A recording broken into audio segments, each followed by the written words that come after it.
हम इंसानों की एक आदत होती है, हमेशा स्वयं को दुखी और दूसरों को अपने से ज़्यादा सुखी समझते हैं। जबकि सच तो यह है कि भगवान ने सभी को अपने अपने हिस्से की सुख और दुख दोनों दिए हैं। सुख और दुख भी ऐसे ही वह संयोग हैं। यह सर्वत्र न सुख है न दुख, दोनों समान रूप में विद्यमान हैं। देखने में एक स्थिति भली दूसरी है लगती है। सुख सभी चाहते और दुख को सर्वथा त्याज्य समझते हैं।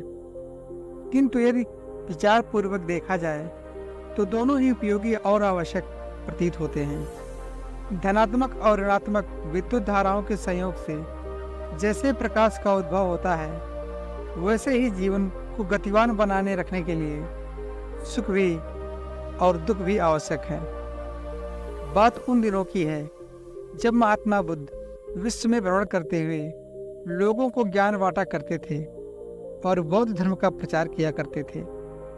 उस समय एक बार महात्मा बुद्ध अपने शिष्यों के साथ एक वृक्ष के नीचे ध्यान मुद्रा में बैठे थे। अचानक एक बूढ़ी औरत वहां रोती बिलखती हुई आई और गौतम बुद्ध के चरणों में गिर गई और बोली, महात्मा जी, मैं दुनिया की सबसे दुखी औरत हूँ। मैं अपने जीवन से बहुत परेशान हूँ। महात्मा बुद्ध बोले, क्या हुआ? आप क्यों दुखी हैं?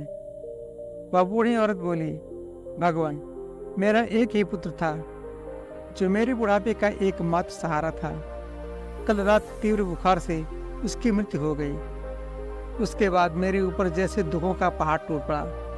मैं बहुत दुखी हूँ। ईश्वर ने मेरे साथ ऐसा क्यों किया? अब मैं किसके सहारे जीऊंगी? महात्मा बुद्ध कहते हैं, हे माता, मैं आपके दुख को समझ सकता हूँ। पहले आप मुझे किसी ऐसे घर से एक मुट्ठी चावल ला कर दें जिस घर में कभी किसी की मृत्यु ना हुई हो, फिर मैं आपकी समस्या का हल बताऊंगा। औरत गांव की तरफ गई और पूरे दिन वो इधर उधर सभी लोगों के घर में भटकती रही, लेकिन उसे कहीं ऐसा घर नहीं मिला जहाँ कभी किसी की मृत्यु ना हुई हो और जहाँ कोई दुखी ना हो। हर कोई अपने दुखों से परेशान था। सबके पास अपनी एक अलग अलग समस्या थी। शाम को वह औरत फिर से महात्मा बुद्ध के पास पहुंची। उस औरत को खाली हाथ लौट देखकर बुद्ध ने कहा, हे माता, क्या हुआ? आप खाली हाथ क्यों लौटी हैं?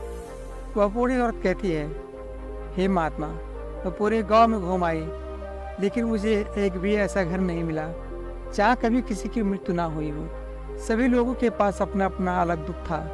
तब गौतम बुद्ध ने कहा, माता, यही बात मैं आपको बताना चाहता था कि इस दुनिया में हर कोई दुखी है। सबके पास दुख का एक अलग अलग कारण है। आप ये मत सोचिए कि भगवान ने आपके साथ कुछ गलत किया है। जब तक जीवन है, सुख दुख चलता ही रहेगा। जैसे दिन के बाद रात जरूर आती है और फिर रात के बाद दिन, ठीक वैसे ही सुख के बाद दुख आएगा और फिर दुख के बाद सुख। सुख और दुख जीवन के महत्वपूर्ण अंग हैं। केवल वही इंसान दुख से बच सकता है जिसे सुख की चाह ना हो। जब भी आप दुखी हों तो ये कभी ना सोचें कि भगवान ने मेरे साथ ऐसा क्यों किया, क्योंकि शायद आप नहीं जानते कि इस दुनिया में आपसे भी ज़्यादा दुखी लोग हैं। आपकी समस्याओं से भी बड़ी समस्या लोगों के पास है। दुख तो जीवन का एक हिस्सा है, आप उनको छोड़ ही नहीं सकते।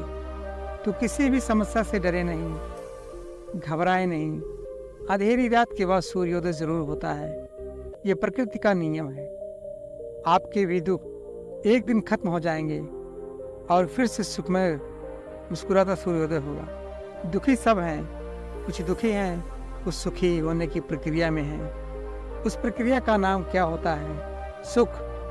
सुख क्या है? दुख के निर्माण की प्रक्रिया का नाम सुख है। ठीक, हमने इस बात को भी कई बार कहा कि सुख और दुख तो अलग अलग शब्द निर्मित करना भाषा की बड़ी त्रुटि है। एक शब्द होना चाहिए, क्या? दुख, सुख। तो सुख और दुख तो सभी पाते हैं, बस कारण नहीं जान पाते। तुम सुख दुख पाते नहीं हो, तुम सुख दुख हो। दोस्तों, जब तक जीवन है तब तक सुख दुख चलता ही रहेगा।